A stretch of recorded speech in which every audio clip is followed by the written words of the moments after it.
पर्वतीय और वन भूमि भी सम्मिलित है।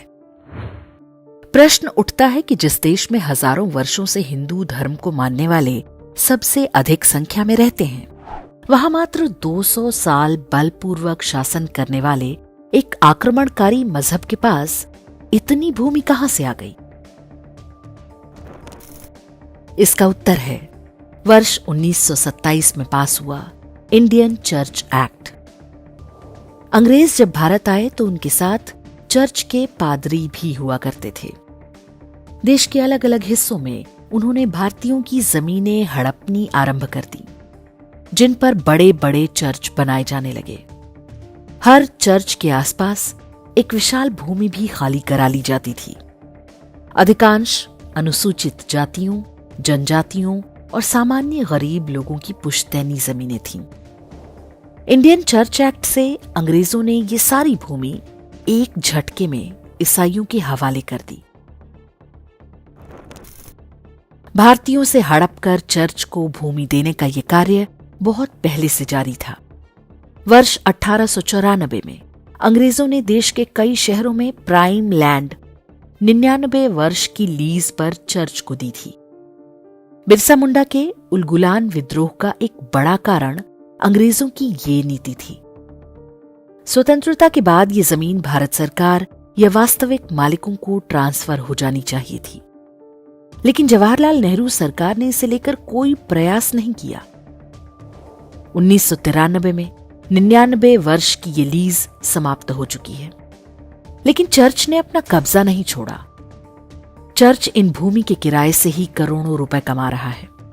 उदाहरण के लिए दिल्ली में YMCA और YWCA के इन भवनों को देखें। कनॉट प्लेस जैसे महंगे एरिया में ये दोनों होटल नुमा गेस्ट हाउस चल रहे हैं। यहां कई ऑफिस भी चल रहे हैं, जिनका लाखों करोड़ों रुपए का किराया आता होगा। देश के लगभग सभी बड़े शहरों में ऐसी ही प्राइम प्रॉपर्टीज चर्च के पास हैं। वर्ष 1965 में लाल बहादुर शास्त्री के समय में सरकार ने एक शासनादेश निकालकर कहा था कि ब्रिटिश सरकार द्वारा दी गई किसी भी लीज को मान्यता नहीं दी जाएगी, लेकिन इस पर कभी अमल नहीं होने पाया। भारत की सेकुलर शासन व्यवस्था ने एक ओर चर्च की अवैध कब्जे वाली जमीनें उसी के पास रहने दी, दूसरी ओर पारंपरिक रूप से भारत के शासक रहे राजे रजवाड़ों की संपत्तियों पर कब्जा कर लिया। इनमें से अधिकांश वे हिंदू राजा थे जिन पर मंदिरों और गुरुकुलों की देख रेख का उत्तरदायित्व होता था। जब राजा की ही संपत्ति छीन ली गई तो वो मंदिरों की चिंता कैसे करेगा? इसी प्रकार मंदिरों की भूमि पर भी भारत की सेकुलर सरकारों की गिद्ध दृष्टि लगी रहती है। आए दिन सरकारों द्वारा मंदिरों की भूमि पर कब्जा करने के समाचार आते रहते हैं। हाल ही में तमिलनाडु के कलाकुरिची जिले का कलेक्ट्रेट बनाने के लिए हजारों वर्ष प्राचीन अर्धनारीश्वर मंदिर की 35 एकड़ भूमि सरकार ने अधिग्रहित कर ली। हिंदुओं के कड़े विरोध के बाद भी तमिलनाडु हाई कोर्ट ने भी इस निर्णय पर मुहर लगा दी। चर्च और वक्फ के बाद भारत में सबसे अधिक भूमि की मालिक गोदरेज, DLF, L&T जैसी रियल एस्टेट कंपनियां हैं। 10 सबसे बड़े भूस्वामियों में ना तो कोई मंदिर है, ना कोई अन्य हिंदू संस्था। सिख, बौद्ध और जैन जैसे भारतीय धर्मों की भी कोई संस्था इनमें नहीं है।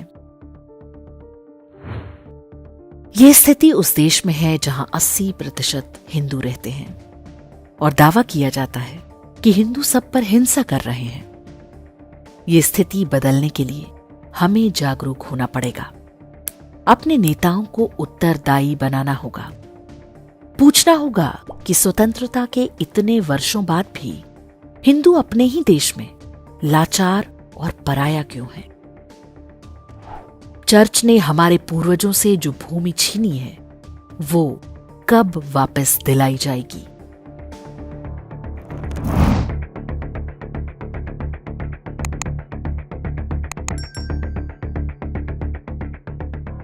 इंडेक्स ऑनलाइन के वीडियो समाज को समर्पित हैं। आप इनको डाउनलोड करके जैसे चाहे वैसे प्रयोग कर सकते हैं। चाहे तो आप हमारे टेलीग्राम चैनल से जुड़ सकते हैं।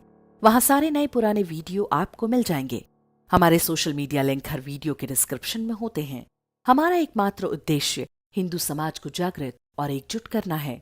इसमें सहभागी बने। धन्यवाद।